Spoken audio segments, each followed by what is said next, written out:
요한계시록 9장 1절에서 12절까지 말씀 한 절씩 교독하겠습니다. 다섯째 천사가 나팔을 불매 내가 보니 하늘에서 땅에 떨어진 별 하나가 있는데 그가 무저경의 열쇠를 받았더라.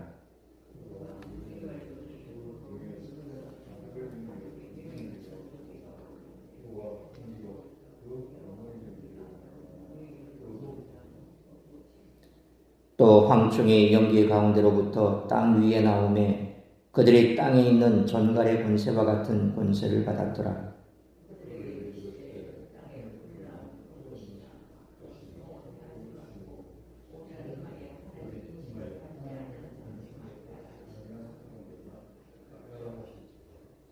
그러나 그들을 죽이지는 못하게 하시고 5달 동안 괴롭게만 하게 하시는데 그 괴롭게 함은 전갈이 사람을 쏠 때에 괴롭게 함과 같더라.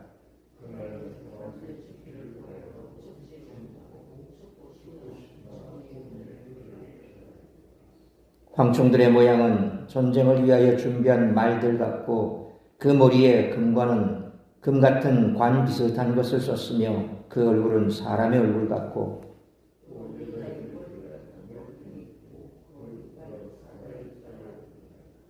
또 철 호심경 같은 호심경이 있고 그 날개들의 소리는 병거와 많은 말들이 전쟁터로 달려 들어가는 소리 같으며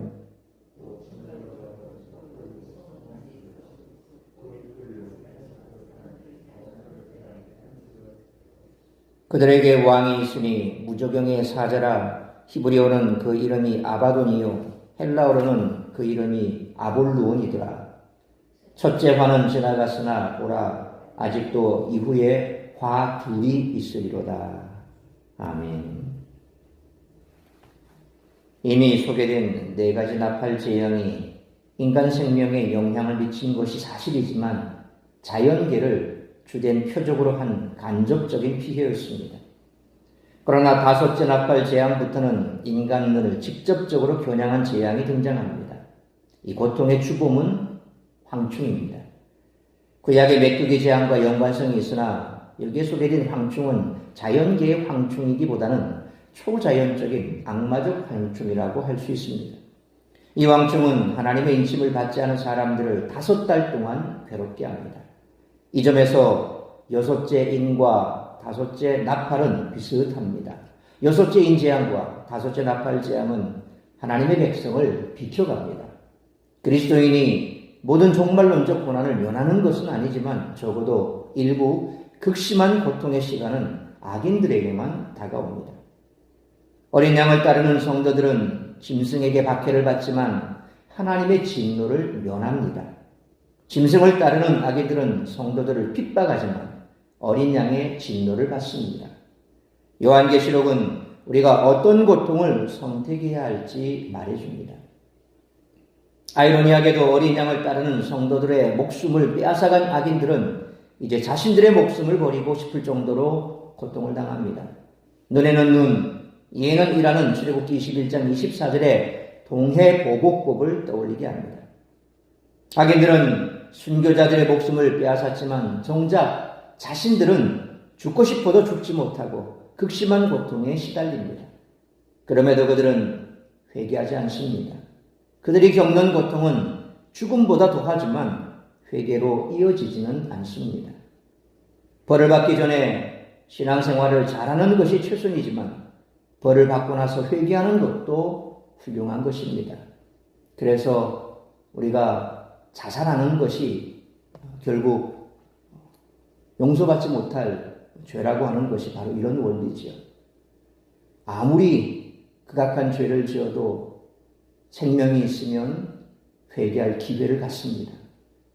그러나 가룟유다와 같이 스스로 목숨을 끊어버리면 자신이 잘못에 대해서 그렇게 견디지 못해 하고 결국 자살로 마감했지만 만약 죽지 않았다면 회개할 기회를 받았겠죠. 베드로 보십시오. 예수님을 모른다고 저주하면서까지 예수님을 모른다 부인했지만 그러나 결국 그는 회개했습니다. 회개할 기회를 받았죠.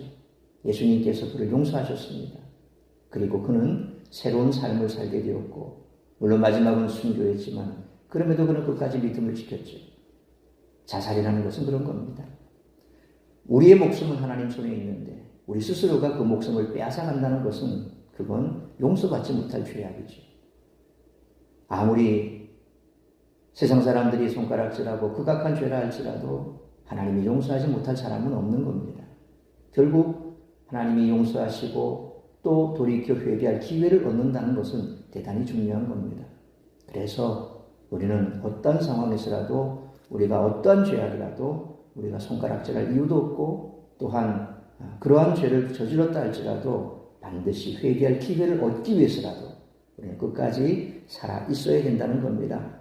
그런데 그럼에도 불구하고 오늘 이와 같이 죽고 싶어도 죽지 못하는 죄악 가운데 있는 자들, 그렇게 극심한 고통을 당해서도 회개하지 않는다는 것, 참으로 인간의 죄의 본성이 얼마나 깊다는 것을 알 수가 있는 거고, 결국 이처럼 벌을 받고 나서 회개하는 것도 대단히 중요하다는 것입니다. 왜냐하면 완벽한 사람은 아무도 없습니다. 그리스도인은 즐거울 때나 괴로울 때나 하나님의 세밀한 음성을 들어야 합니다. 내가 겪는 고통은 하나님이 주신 사랑의 회초리인지 아니면 하나님을 위해 받는 의로운 고통인지를 우리는 잘 분별해야 합니다. 그러므로 종말이 가까울수록 말씀대로 살아가는 우리 모두가 되시기를 축원합니다. 요한계시록에 의하면 우리는 지금 하나님과 세상의 영적 전쟁 가운데 있습니다. 민수기 10장 9절 말씀처럼 나팔은 전쟁의 시작을 의미하기에 천사들이 부는 7 나팔은 영적 전쟁이 진행되고 있음을 알게 합니다. 하지만 사실상 이 전쟁은 우리가 치르는 것이 아니라 하나님이 주도하십니다. 마치 이스라엘을 애굽에서 이끌어내실 때 이스라엘 백성들은 아무 일도 하지 않고 다만 하나님이 바로를 치셨던 것과 같다는 것입니다. 따라서 오늘 본문의 말씀을 통해 우리들이 깨달아야 할 것은 첫째로 1절로 6절 말씀처럼 인침을 받지 않은 자들은 심판의 때 극심한 고통을 당하게 될 것이라는 것이죠. 1절로 3절 말씀처럼 5째 천사가 나팔을 불자 하늘에서 땅에 떨어진 별 하나가 무저경의 열쇠를 받습니다. 이 별은 필시 천사를 가리킬 것입니다. 20장 1절에서 천사는 무저경의 열쇠와 큰 쇠사슬을 들고 하늘에서 내려옵니다. 하늘에서 땅에 떨어졌다는 표현은 천사의 타락을 가리키는 것이 아니라 단지 하늘에서 땅으로 내려왔다는 말입니다. 여기서 무저경은 바닥이 없는 구렁텅이를 뜻하는데 짐승과 사탄이 한시적으로 갇혀 있는 곳입니다. 사탄과 짐승과 거짓 선지자가 최종적으로 벌을 받는 곳은 20장 10절 말씀처럼 불과 유황못입니다. 천사가 무저갱을 열자 연기가 올라왔다는 것은 무저갱은 불이 계속 타오르는 장소일 수 있습니다. 앞에 네 천사들이 나팔을 불 때 땅과 바다와 강과 하늘의 3분의 1이 타격을 입었지만 사람들은 그 때문에 하나님께 회개하고 돌아오지 않을 것입니다. 마치 애굽왕 바로가 끝까지 저항하다가 10가지 재앙을 다 당했던 것과 같습니다. 이 하나님은 천사에게 무저갱을 열게 하셔서 거기서 큰 연기와 전갈과도 같이 사람을 고통스럽게 하는 황충들이 나오게 하십니다. 일반적인 메뚜기는 풀과 나무를 해치지만 이들은 4절 말씀처럼 이마에 하나님의 인침을 받지 않은 자들, 곧 불신자들만을 공격해 고통을 당하게 합니다. 구약에서 황충이 사람과 짐승을 위한 음식을 다 먹어치우는 존재라고 한다면 여기서는 황충의 초자연적인 측면을 부각하고 있습니다. 그 이유는 이 황충이 구약에서처럼 식물에게 집중해서 피해를 입히는 것이 아니라 사람을 해하기 때문입니다. 전에 이스라엘 백성들이 애굽 사람들에게 임한 그 재앙에서 보호를 받은 것처럼 새 이스라엘도 이 재앙으로부터 멸망을 당하지 않게 될 것입니다. 극심한 환충의 공격 속에서도 인침을 받은 주의 백성들을 해하지 못하도록 명하시는 하나님의 모습은 주의 백성들에게 무한한 위로가 되었을 것입니다. 그래서 요한계시록의 말씀을 받았던 그 1세기 당시의 성도들은 이와 같은 말씀 속에서 그들은 극심한 황제 숭배 앞에서 고통을 당했던 그들에게는 희망이 되었고 또한 위로가 되었을 것입니다. 왜냐하면 그런 고통 속에서도 하나님은 그들을 지켜주실 것이고 또한 그 모든 고통을 쥐고 그 일을 행하시는 분은 하나님이시다. 우주의 주권은 하나님께 있다. 얼마나 큰 위로가 되겠습니까? 예수님께서 이 땅에 오실 때에 하신 말씀이 뭡니까? 내가 이 땅에 다시 올 때 믿는 자를 보겠느냐?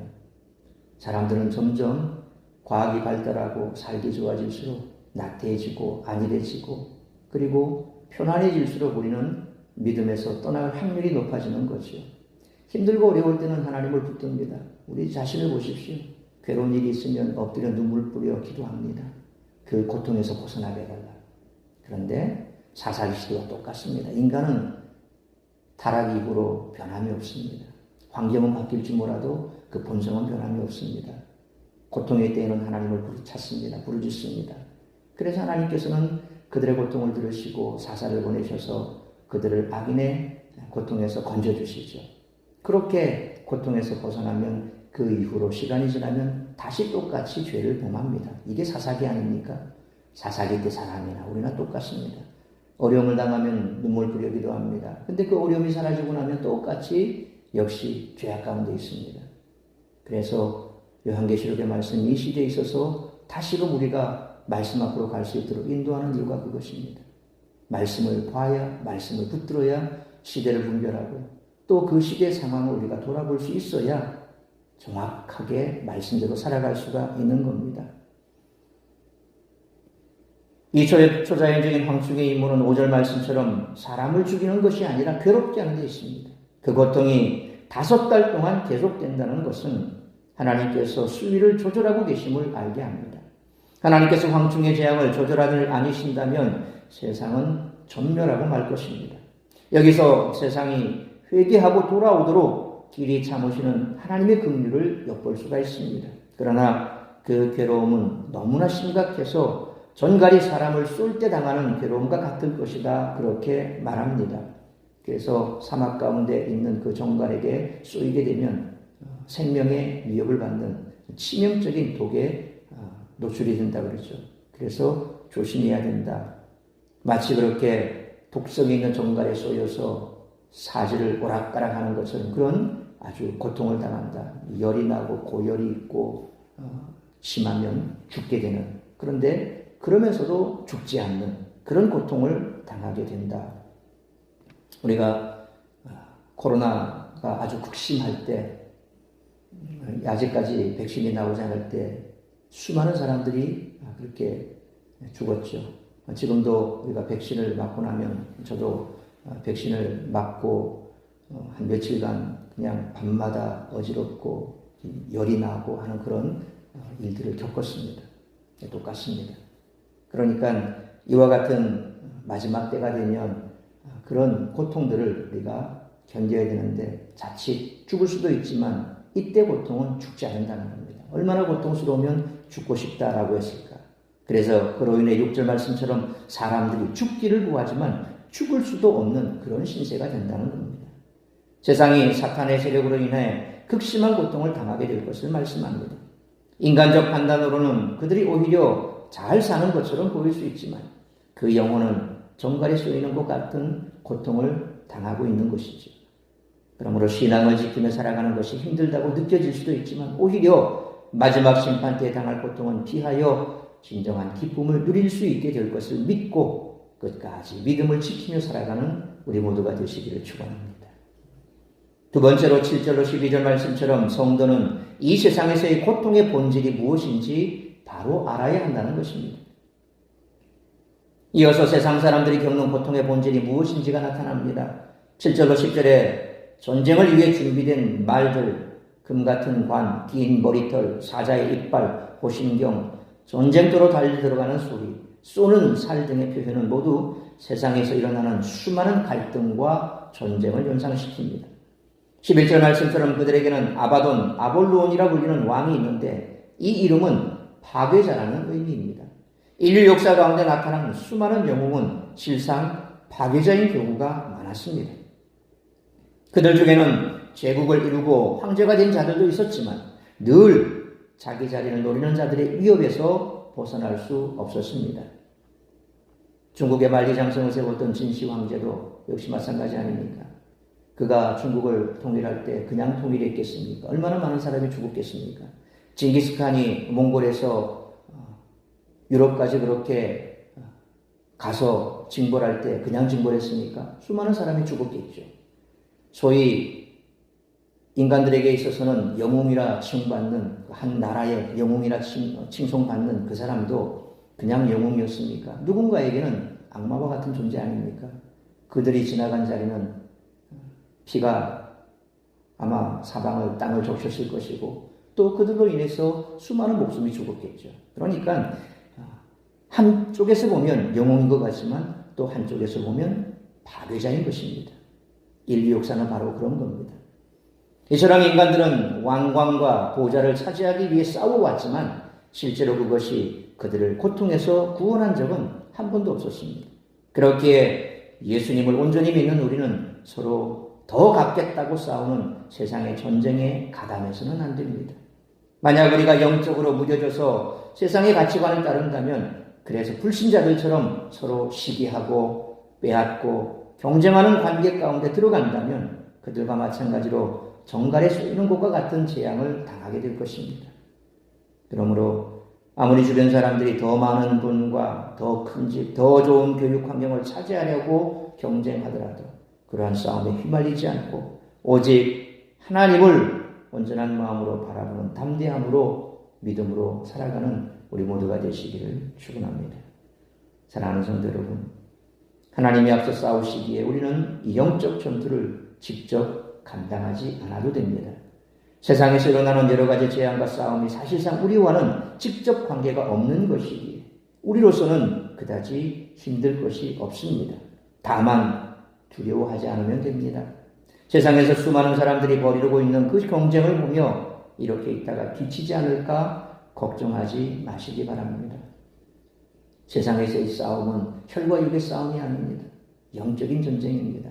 내가 그 싸움에서 이기기 위해서 뭔가를 할 이유는 아무것도 없습니다. 우리는 믿음만 붙들면 됩니다. 말씀만 붙들면 됩니다. 하나님만 의지하면 됩니다. 애굽에서 나올 때 이스라엘 백성들이 그들이 총칼 들고 싸웠습니까?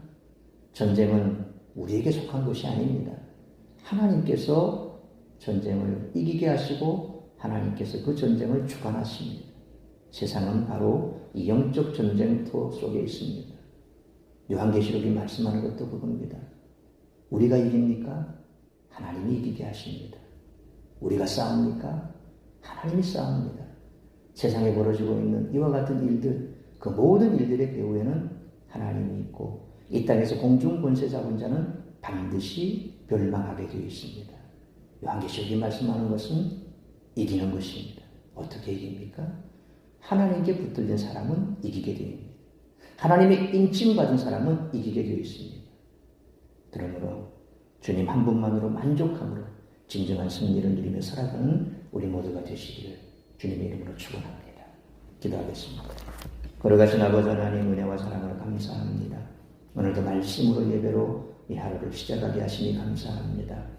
오늘 말씀처럼 인침받은 자들은 어떠한 고난의 순간에도 하나님은 그 고통에서 이기게 하시고 또 그 고통을 면하게 하십니다. 궁극적으로 이 땅에 벌어지고 있는 많은 일들에 대해서 우리가 그 피해를 다 피해갈 수는 없지만 그러나 우리의 생명은 하나님 손에 있고 세상에 인침받지 아니하는 불신자들이 당하는 그 고통에서 극심한 고통에서는 우리를 하나님께서는 구원해 주신다고 약속하셨습니다. 우리가 감당하지 못하는 고통은 피하게 하시고 또한 우리에게 있어서 그 모든 고통에 있어 감당해야 될 것은 감당하게 하실 줄로 믿습니다. 그러므로 오늘도 이런 믿음으로 살아가게 하여 주옵소서. 세상 가운데 있는 이 영적 전쟁터 속에서 우리가 할 것은 오직 믿음만 붙드는 것이고 하나님만 의지하는 것입니다. 세상에 의지할 것 없는 그와 같은 권세, 돈, 하나님께서 이 땅 가운데 주관자 되심을 믿지 못하게 만드는 그와 같은 것에 우리가 의지하지 아니하게 하여 주옵소서. 오직 승리는 하나님 손에 있습니다. 그러므로 오늘도 믿음으로 승리케 하여 주옵소서. 세상 가운데 우리가 믿음 붙들고 살아간다면 하나님은 우리의 편에 있으기에 우리를 이기게 하실 줄 믿습니다. 마지막 때가 될수록 우리의 믿음을 흔드는 이와 같은 영적 전쟁 현장 속에서 오직 믿음으로 승리하는 삶을 살아가고 마지막 순간까지 믿음으로 이겨 주님 앞에 서는 우리 모두가 되게 하여 주옵소서. 오늘도 우리의 삶을 주님 손에 올려드립니다. 우리가 어떤 환경에 어떤 모습으로 서울지 우리는 알지 못하나 그러나 오직 믿음으로 이기며 믿음으로 하나님 영광 나타내는 복된 한 날의 삶이 될 수 있기를 간절히 빌고 소원하오며 이 모든 말씀 우리 주 예수 그리스도의 이름으로 기도하옵나이다. 아멘. 주기도문하겠습니다. 하늘에 계신 우리